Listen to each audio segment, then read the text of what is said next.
આણંદ જિલ્લામાં આજે સવારથી જ અતિભારે વરસાદ શરૂ થતાં જનજીવન ખોરવાયું છે। ઉલ્લેખનીય છે કે આણંદમાં ચોમાસાનો કુલ વરસાદ 133.77% થયો છે। હાલમાં ડાંગરની કાપણીની સિઝન ચાલી રહી છે, ત્યારે ડાંગરના પાકને ભારે નુકસાન પહોંચ્યું છે અને શિયાળુના શાકભાજી ધરુવાડિયામાં પણ નુકસાન થયું છે।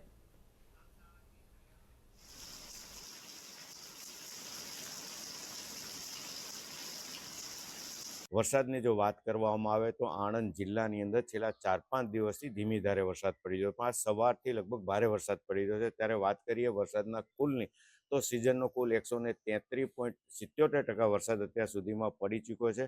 ચરોતરનો ખાસ કરી આણંદ જિલ્લા અને મધ્ય ગુજરાતનો જે મુખ્ય પાક છે એ ડાંગર પાક છે અને અત્યારે એની લણણીની સિઝન શરૂ થવાની હતી ત્યારે જ આ વરસાદ છે અને સંભાવના એવી છે કે ડાંગર પકવતા ખેડૂતોને ભારે નુકસાન જવાની સંભાવના છે। આવતા શિયાળા માટે જે શાકભાજીનું ધરુવાડિયું ખેડૂતો કરતા હોય છે અને પુષ્કળ પ્રમાણમાં શિયાળામાં શાકભાજી આવતું હોય છે, એ ધરુવાડિયાને પણ નુકસાન જવાની સંભાવના છે। લાલજી પાનસુરિયા, દૂરદર્શન, આણંદ।